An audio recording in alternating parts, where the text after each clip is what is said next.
देख रहे हैं द फैक्ट इंडिया और मैं हूं आपके साथ पूजा जादौन। राजस्थान में नागौर की लोकसभा सीट पर सबकी नजर है।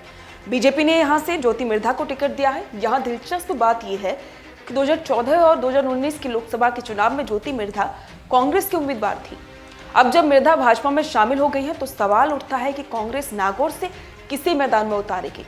इस सीट पर कांग्रेस को बहुत ही सोच समझकर फैसला करना होगा। जाट बाहुल्य सीट होने की वजह से कांग्रेस को एक जाट चेहरे की तलाश है।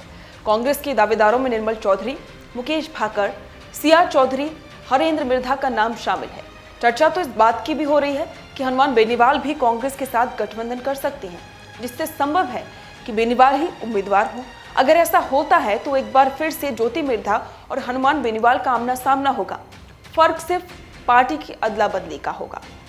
नागौर से कांग्रेस के दावेदारों के नाम निर्मल चौधरी का खूब चर्चा में चल रहा है। जब हमने कांग्रेस के उम्मीदवारों को लेकर एक पोल करवाया तो सबसे ज्यादा वोट निर्मल चौधरी को ही मिले। इससे ऐसा लग रहा है कि चौधरी बाजी अब मार सकते हैं। नाम तो मुकेश भाकर का भी खूब चल रहा है।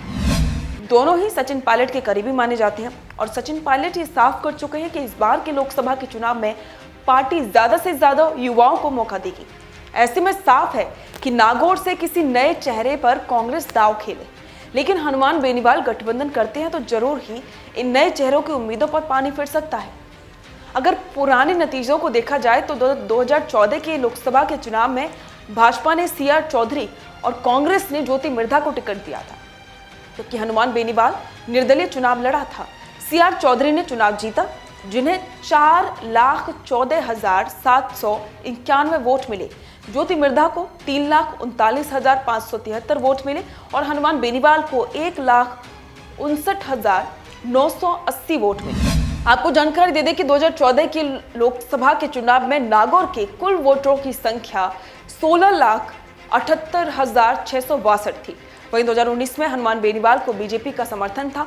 उन्हें 6,60,051 वोट मिले, जबकि कांग्रेस की ज्योति मिर्धा को 4,78,791 वोट मिले।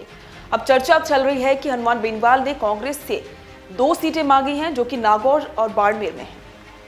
इन सीटों पर हनुमान बेनीवाल की कांग्रेस आलाकमान से अंदर खानी बातचीत चल रही है। ऐसे में अब अगर बेनीवाल का कांग्रेस से गठबंधन हो जाता है तो कांग्रेस हनुमान बेनीवाल को ही उम्मीदवार बना सकती है, जबकि बाड़मेर पर गठबंधन का ही संयुक्त उम्मीदवार होगा। ये दोनों ऐसी सीटें हैं जिन पर भाजपा अपना उम्मीदवार घोषित कर चुकी है। नागौर से भाजपा ने ज्योति मिर्धा को उम्मीदवार बनाया है। हालांकि ज्योति मिर्धा विधानसभा का चुनाव भी लड़ी थी, लेकिन उन्हें हार का सामना करना पड़ा था। इसके बावजूद भाजपा ने उन पर दोबारा से भरोसा जताया है। दूसरी ओर अगर कांग्रेस और आरएलपी का गठबंधन हो जाता है तो हनुमान बेनीवाल संयुक्त उम्मीदवार होंगे। ऐसे में ज्योति मिर्धा के लिए ये चुनाव जीतना आसान नहीं होगा, क्योंकि नागौर लोकसभा सीट के समीकरण कुछ ऐसे बनेंगे जिनमें कांग्रेस और आरएलपी दोनों मिलकर ज्योति मिर्धा के सामने बड़ी चुनौती पेश कर सकती है। इस पर आपके विचार हमारे साथ जरूर साझा करें। बने रहें द फैक्ट इंडिया के साथ। ताज़ा खबरों के लिए विजिट करें द फैक्ट इंडिया की वेबसाइट और डाउनलोड करें द फैक्ट इंडिया ऐप।